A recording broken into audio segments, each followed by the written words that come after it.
ஓம் நம பார்வதிபதியே ஹரஹர மகாதேவா. ஓம். இப்பொழுது நாம் சீர்காழி பதிகத்தை பார்த்துட்டு வரோம். அதில் 12 பெயர் இருக்குது சீர்காழிங்கிறது. அதில் 4 பார்த்துட்டோம், அதுக்கப்புறம் 5, 6 பார்த்தோம். இப்பொழுது 7வது பதிகம். அது என்னது சொல்கிறார் ஆசிரியர் அப்படிங்கிறத பார்ப்போம். அரணை ஒரு முரணர் பலர் மரணம் வர இரணம் அதில் அறமலி படை கரம் விசிறு விரகன் அமர்கரணன் உயர்பரன் நெறிகொள் கரணது இடமாம் பரவு அமுது விரவ விடல் புரளம் உரு அறவை அறி சிரமறிய அச்சிரம் அரணசரணம் அவை பரவ இருகிரகம் அமர் சிரபுரம் அதே என்று பாடியுள்ளார். இந்த பாடலில் உள்ள பொருளை நாம் இப்போ விரிவாக பார்ப்போம். இரும்பு, வெள்ளி, செம்பு என்ற 3 புறங்கள். அந்த இரும்புங்கிறதுக்கு பொன் என்று ஒரு பொருள். பொன் என்று சொன்னாலும் இரும்பை தான் குறிக்கும். திருச்சி பக்கத்தில் பொன்மலைன்னு இருக்குது. பொன்னால் ஆகிய மலையின் பொருள் கிடையாது, இரும்பு போன்ற மலை என்று அதற்கு பொருள். அந்த சொல் பொன்னுங்கிற சொல்லுக்கு இரும்பு என்று பொருள். அதனால் பொன்னால் ஆகிய கோட்டை உடையவன் என்று பொருள் அல்ல, இரும்பால் ஆகிய கோட்டை தான். 3 முப்புறங்கள்: இரும்பால் ஆகிய கோட்டை, வெள்ளியால் ஆகிய கோட்டை, செம்பால் ஆகிய கோட்டை என்ற 3 புறங்களில் தலைமை தாங்கிய 3 அசுரர்கள் ஆங்காங்கு பறந்து சென்று இறங்கி பலரை துன்புறுத்தி, அவர்கள் 3 பேரும் பறக்கக்கூடிய இயல்புடையவர்கள், ஆங்காங்கு பறந்து சென்று ஒரு இடத்துல கீழே இறங்குவார்கள். அப்பொழுது அந்த இடமெல்லாம் சாம்பலாக போயிடும். அங்கே இருக்கிற மக்கள், விலங்கு, தாவ எல்லாமே அழிந்து போயிடும். இது மாதிரி அவர்கள் பறக்கக்கூடிய இயல்புடையவர்கள் வெவ்வேறு உலகங்களில் பல்வேறு பாகங்களில் சென்று பரவி உலகத்துக்கு துன்புறுத்தி வந்தார்கள் என்பதை நாம் பார்க்கிறோம்.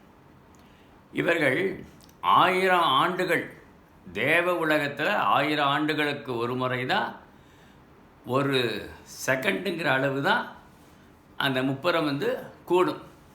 அந்த நேரத்தில் தான் அழிக்க முடியும் என்று வரம் பெற்றவர்கள் அவர்கள். அப்படிப்பட்ட இது ஆங்காங்கு பறந்து நெருங்கி பலரை துன்புறுத்தி, அவர்கள் அனைவருக்கும் மரணம் நேரவும் காயங்கள் ஏற்படவும் உண்டாக்கி துன்புறுத்தும் மதில் மேல் அறத்தால் அறாவப்பட்ட ஆயுதத்தை கையினால் ஏவிய சமர்த்தனம், தன்னை சரணமடைந்தவர்களின் அந்த கரணத்தால் வரும் கேட்டை போக்குபவனும் எல்லாம் சிவபெருமான். யாவரின் உயர்ந்த மேம்பட்டவனும் அடியாருக்கு உபதேசம் அருள் கரத்தை உடையவனும். அடியாருக்கு உபதேசம் செய்பவன் கருணை வள்ளல் சிவபெருமான்.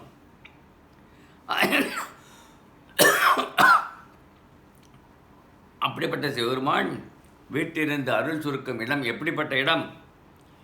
யாவராலும் துதிக்கத்தக்கதான அமிர்தம் பார்க்கடலில் நின்று கடைந்து எடுத்த காலத்தில் திருமால் மோகினி அவதாரம் எடுத்து அசுரரை வஞ்சித்து தேவர்களுக்கு அமிர்தத்தை பரிமாறவும், சிலம்பன் என்ற அசுரன் தேவர் உருக்கொண்டு சூரிய சந்திரர்களுக்கு இடையில் அமர்ந்து அமுது உண்ணும் போது, அந்த அமுது உண்பது தேவர்கள் கடைந்து அமுதம் கிடைத்தது. அந்த அமுதத்தை உண்றபோது சூரிய சந்திரன் நடுப்புற ராகு கேதுங்க 2 கிரகம் உட்கார்ந்து விட்டது. அமுதம் சூரிய சந்திரன் அவனை கண்டுபிடி திருமாலிடம் காட்டிவிட்டார்கள்.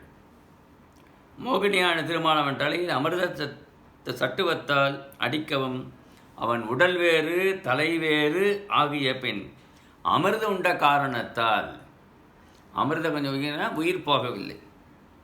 உயிர் போகாமல் சிவபெருமானை சீர்காழி பதியில் துதித்து போற்றி ராகு கேது என்ற பாம்புகளாகிய நவக்கிரக வரிசையில் பொலியவும் திறம் பெற்றனர்.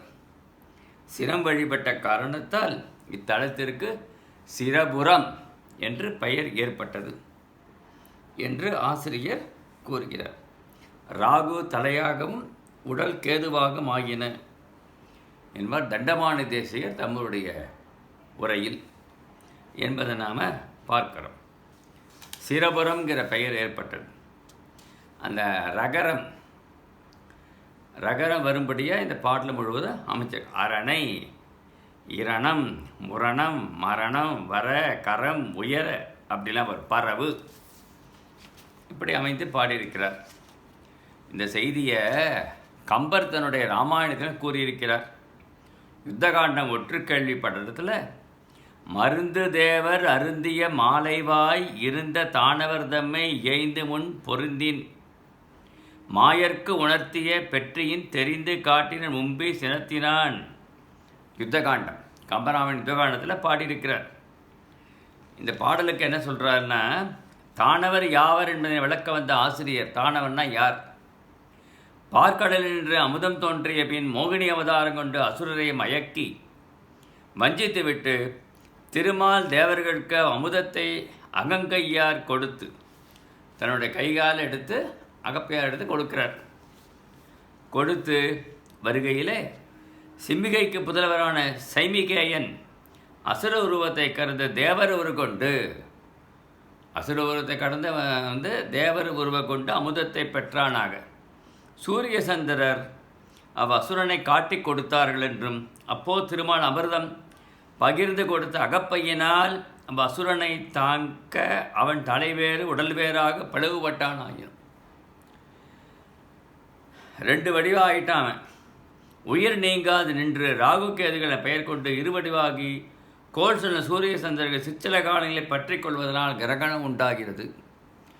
ஆமாம், கோல் சொன்னதுனால சூரிய சந்திரனை அமாவாசை என்ற சூரியனையும் சந்திரனையும் பற்றி கொள்ளுகிற ராகு கேது 2 என்று நாம் பார்க்கிறோம்.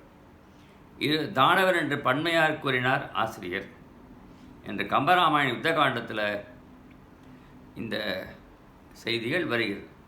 சிலம்பினரசன் சிரபர சிவனை வழிபட்டதால் 2 கிரகம் ஆகினான் என்று கூறப்படுகிறது. அடுத்த பாடல் அறம்